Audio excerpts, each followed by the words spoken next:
नमस्कार दोस्तों, मैं हूं अभिनव सिंह और आज एसएससी जीडी का जो एग्ज़ाम हुआ उसमें जो भी क्वेश्चंस मिला, ज़्यादा तो नहीं, रीजनिंग और मैथ के कुछ क्वेश्चंस हैं, उस पर मैं डिस्कस करने वाला हूं।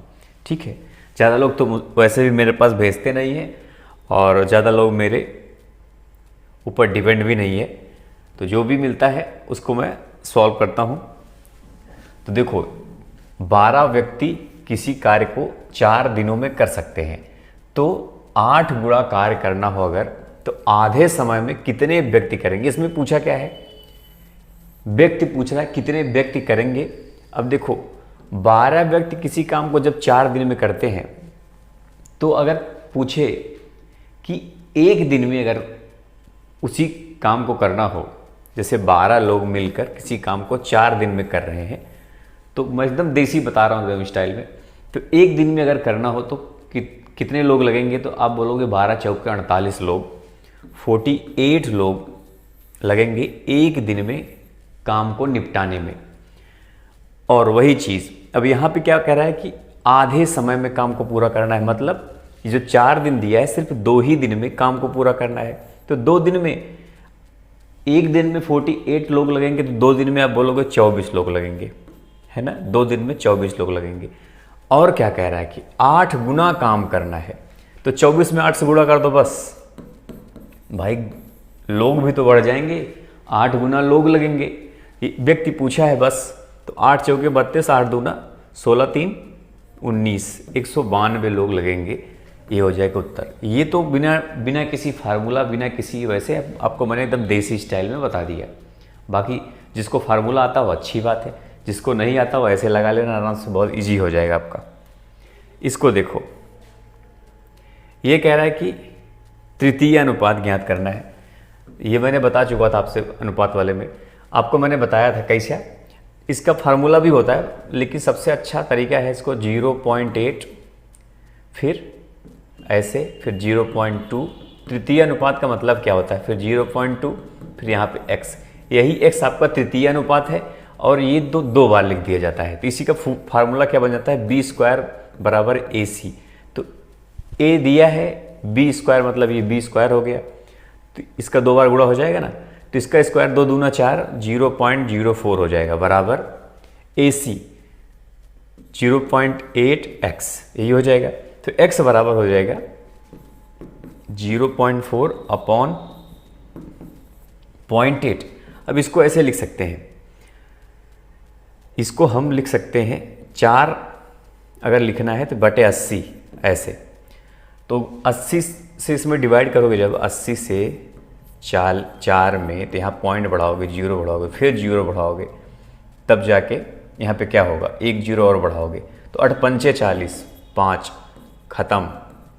तो 0.05 ये वाला आपको उत्तर हो जाएगा। मतलब तृतीय अनुपात का मतलब ऐसे होता है, ऐसे निकालते हैं। ये बात आपको मालूम होना चाहिए। फार्मूला भी मैंने आपको बता दिया, जो भी है ऐसे कर लेना। ये देखो, 3 संख्याओं का योग 116 है, दूसरी और तीसरी संख्या का अनुपात ये दिया है 9:16, और पहली और तीसरी का अनुपात दिया है। मान लो ये ABC है, A + B + C बराबर दिया है 116, और दूसरी तीसरी मतलब B/C दिया है, क्या दिया है, 9:16, है ना। और पहली और तीसरी मतलब A/C दिया है 1/4, ये 16 हो जाएगा। अब देखो दोस्तों, C इसमें भी है, C इसमें भी है, C इसमें 16 है, इसमें 4 है, आपको बराबर करना है। ऐसी कौन सी, मतलब ऐसा क्या करें कि ये बराबर हो जाए। तो एक बात जानते हो कि नहीं, ये इसमें 16 है ना, तो C को बराबर करना है, मतलब C को 16 बनाना है। इसमें 4 है तो 4 से गुणा कर दोगे, दोनों में गुणा करना पड़ेगा। इसमें कर दोगे 4 एकम 4 अनुपाते 4 चौके 16, ऐसा बन जाएगा ये। अब देखो, B यहाँ भी 16 बन गया, B यहाँ भी 16 बन गया अपना। अब कुछ नहीं करना, A 4 बन गया, तो A की जगह पे जैसे A/B/C अगर लिखना है आपको, तो A की जगह पे 4 लिखोगे, और B के 9 ही है, कुछ चेंजेस नहीं किया हमने। उसके बाद C 16 बन चुका है। अब बन गया ना अपना आराम से। अब देखो, इसी बेस पे लगा दो। अब पूछ क्या रहा है कि दूसरी संख्या ज्ञात करो, तो इन तीनों को जोड़ दो, 16 9 25 4 29, और 116 में 29 से डिवाइड करके दूसरी संख्या पूछ रहा है उसी से गुणा कर दो। दूसरी संख्या पूछ रहा है, दूसरा कौन इसमें से 9 है, 9 से गुणा कर दो बस। तो क्या हो जाएगा 25 चौका 100, 4 चौके 16, 4 से कट गया 9 चौके 36, तो आपका 36 आंसर हो जाएगा। इस तरह से इसको सॉल्व कर लेंगे, ठीक है। ये देखो 400 की राशि 4 वर्ष में 480 हो गई, मतलब यदि ब्याज की दर 2% बढ़ा दिया जाए तो नया मिश्र धन क्या होगा। जब कुछ ना दिया हो, जैसे इसमें साधारण ब्याज लगेगा, जैसे चक्रवृद्धि लिखा होता तो ठीक है, नहीं तो नहीं लिखा होता तो साधारण ब्याज हम यूज कर लेंगे। तो 400 रुपये है, 4 वर्ष में 480 हो गए। इसमें ब्याज क्या है, 80 रुपये ब्याज है, 80 रुपये ब्याज है ना, वो भी 4 वर्षों में। तो एक वर्ष में कितना बढ़ा, 20 रुपये बढ़ा, 20 चौके 80, सिंपल सी बात है, एकदम सीधी सी बात है। एक वर्ष में 20 रुपये बढ़ा और 400 है तो भाई 100 पे कितना बढ़ रहा है, 5 रुपये बढ़ रहा है ना। यही तो 400 मतलब 4 से भाग दोगे तो 5 ही आएगा, मतलब 100 रुपये पे 5 रुपये, मतलब 5% हमारा क्या है, ब्याज है। अब इसको कह रहा है 7% कर दिया जाए, तो कर दो 7%। अगर 7% कर दोगे तो क्या हो जाएगा, 7 चौका 28, 20 के बजाय एक साल में 28 बढ़ेगा। बोलो क्लियर है ना इतना, 20 के बजाय 28 बढ़ेगा। तो भाई 8 ज़्यादा हो रहा है ना एक साल में, हर साल में। कितने साल की बात कर रहा है, 4, 8 चौके 32, तो 80 में 32 जोड़ दो बस, है ना। पहले 80 था ब्याज अपना टोटल, अभी 2% बढ़ गया, मतलब एक साल में 8 रुपये बढ़ रहा है। 8 चौके 32, 4 साल में 32 बढ़ेगा, तो 32 जोड़ दोगे, 8 3 11, 112 हो जाएगा। तो टोटल पूछ रहा है ना, मिश्र धन पूछ रहा है, तो मिश्र धन पूछ रहा है तो 480 में 32 जोड़ो। बल्कि जब 480 में 32 जोड़ दोगे तो क्या हो जाएगा, 512 हो जाएगा आपका उत्तर। बहुत सिंपल सा क्वेश्चन है ये वाला। देखो कह रहा है कि किसी वस्तु का विक्रय मूल्य लागत मूल्य का 8/5 गुना है तो प्रतिशत लाभ ज्ञात करें। देखो लागत मूल्य मतलब क्रय मूल्य, मान लो 100 रुपये की कोई चीज़ है, कितने की है, 100 रुपये की कोई चीज़ है, उसका विक्रय मूल्य कह रहा है 8/5 गुणा कर दो, 8/5 से गुणा कर दो, तो 5 20 पंचे 100 और 8 दूना 16, मतलब कितना, 8 दूना 16, 160। देखो किसी वस्तु का लागत 100 रुपया है और विक्रय मूल्य 160 है, तो फायदा कितना हुआ, 60% का हुआ ना। किसी वस्तु का अगर 100 रुपये में खरीदे आप, 160 में बेच दिए, तो 60 रुपये, 60% का फायदा भी हुआ। एक ट्रेन 45 किलोमीटर प्रति घंटे की रफ्तार से चल रही है ना, एक टनल को 1 मिनट में पार कर जाती है। यदि ट्रेन की लंबाई 180 मीटर है तो टनल की लंबाई ज्ञात करें। अच्छा ठीक है, चलो देखो चाल बराबर दूरी बटा समय पूछ क्या रहा है, इसमें लंबाई दूरी पूछ रहा है। देखो चाल बराबर दूरी बटा समय, तो दूरी बराबर डिस्टेंस बराबर क्या हो जाएगा, चाल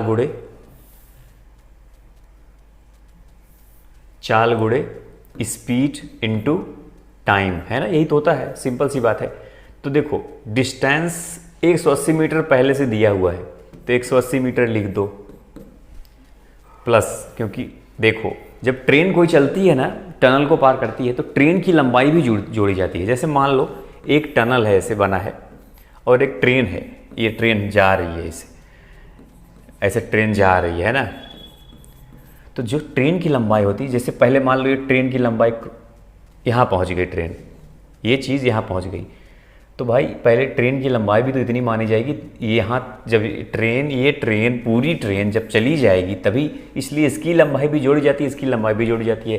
टनल की लंबाई तो 180 मीटर दिया हुआ है, ट्रेन की लंबाई दिया नहीं हुआ है, नहीं ट्रेन की लंबाई दिया है, टनल की नहीं दिया, तो टनल की x मान लो, ठीक है, इसको मिटा देता हूँ मैं, टनल की लंबाई हमने x मान लिया। अब देखो स्पीड कितनी दिया है, स्पीड दिया है 45 किलोमीटर पर आवर, लेकिन इसको मीटर प्रति सेकंड में करना हो, क्योंकि देखो सारी चीज़ें मीटर में दिया है। ये देखो मीटर पूछा भी मीटर में, मतलब आंसर भी मीटर में, तो आपको मीटर प्रति सेकंड में करना है अगर, तो 45 गुणे 5/18 कर दो, बस हो गया। उसके बाद प्लस टाइम 1 मिनट दिया है, तो सेकंड में आपको करना है, क्योंकि सबको मीटर प्रति सेकंड कर रहे हो ना, तो ये सेकंड में हो गया 60। अब देखो, अब सारा ये गुणा में होगा, बीच में हो गया सॉल्व आपका सारा सब कुछ। अब देखो इसको क्या होगा, ये कट भी जाएगा, ये हो जाएगा 9 दूना 18, ये हो जाएगा 30 दूना 60, है ना।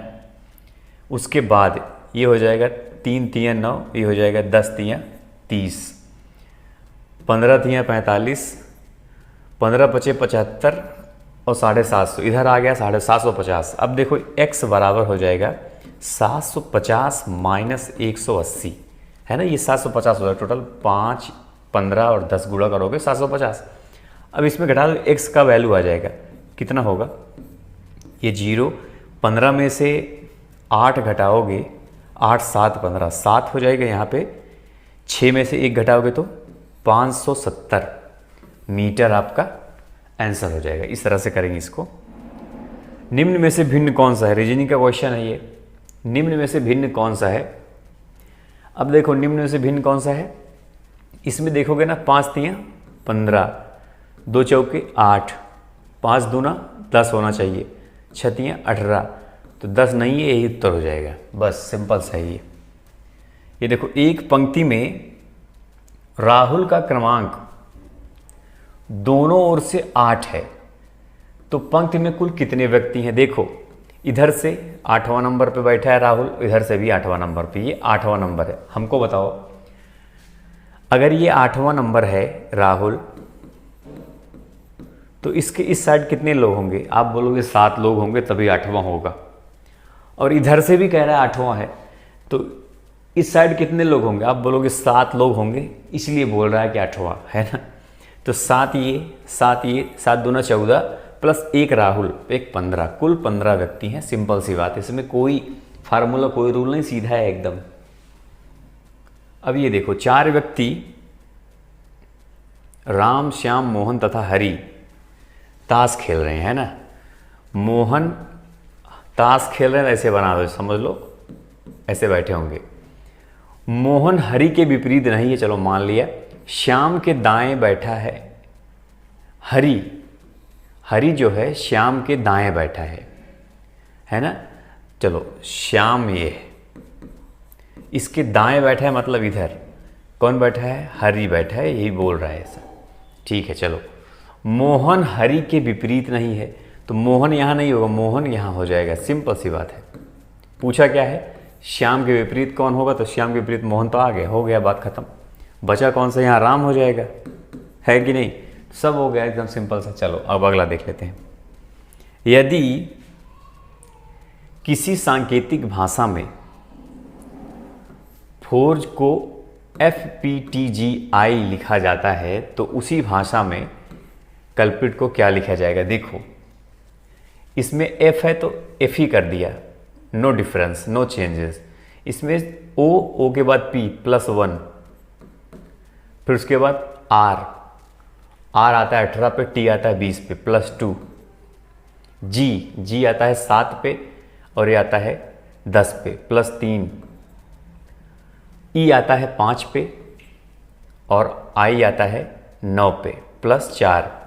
ऐसे मतलब जितना बढ़ता जा रहा है, यहाँ पे पहले +0, फिर +1, +2, +3, +4, जितना है सब बढ़ता जा रहा है, ठीक है। अब देखो इस सब में C है, तो इसको काउंट, ये तो C ही होगा, ये तो सही बात है। U के बाद V आएगा, तो V इसमें नहीं है, ख़त्म। L के बाद M छोड़ के N आएगा, यहाँ पे N आना चाहिए। N किस में है, ये भी ख़त्म, इसमें है और इसमें है ना। चलो आगे देखते हैं। P के बाद Q R छोड़ के S आना चाहिए। S किस में है, इसमें नहीं है, यही आपका उत्तर हो जाएगा। बस अब आगे बढ़ना ही नहीं है ना। अब आगे बढ़ना, ऐसे करना एग्जाम, जैसे मैं बता रहा हूँ, जैसे, क्योंकि टाइम की बहुत ज़्यादा इंपॉर्टेंस होती है। दोस्तों 10 क्वेश्चन ही मैंने लिया टोटल, बस यहीं पे समाप्त होता है। और आप लोग बताना जिनका एग्ज़ाम हो गया, कैसा जा रहा, क्या है सब कुछ। मेरे पास देखो ज़्यादा लोग तो हो नहीं, वैसे भी मतलब एक रिस्पॉन्सिबिलिटी होती है ना, तो सब लोग कहीं और पढ़ रहे, मुझे मालूम है। मेरे ऊपर अगर डिपेंड होते तो मेरी जिम्मेदारी ज़्यादा होती, इस वजह से मुझे ज़्यादा जिम्मेदारी नहीं है, तो जो भी मिल जाता है उसको मैं आपका हेल्प कर देता हूँ थोड़ा बहुत। बाकी जब जिम्मेदारी दोगे ज़्यादा तो मैं करूँगा। अभी नया नया शुरू किया हूँ मैथ वगैरह, मतलब पहले मैं पढ़ाता भी नहीं था। कुछ लोग पूछते भी हैं कि मतलब आप पढ़ाते तो अच्छा हो लेकिन ज़्यादा लोग देखते क्यों नहीं है? तो इसका वजह है अभी ज़्यादा लोग को मालूम नहीं है, अभी शुरू किया हूँ मैं, है ना, इस वजह से, बाकी कोई वजह नहीं है। सीधी सी बात है, ज़्यादा लोग को मालूम है, उसके बाद भी लोग जब मालूम नहीं रहता तो लोग भीड़ भी देखते हैं, बहुत सारे लोग कि कहाँ ज़्यादा लोग देख रहे हैं उधर ही देखते हैं ना, उधर ही ज़्यादा सही है, ये सब चीज़ें होती हैं। खैर, तो बताना जब एग्ज़ाम हो जाए तो मुझे क्वेश्चन भी भेजना सब लोग, ठीक है? तो बस दोस्तों, इस वीडियो में इतना ही, मिलते हैं फिर नेक्स्ट क्लास में, तब तक के लिए जय हिंद, जय भारत।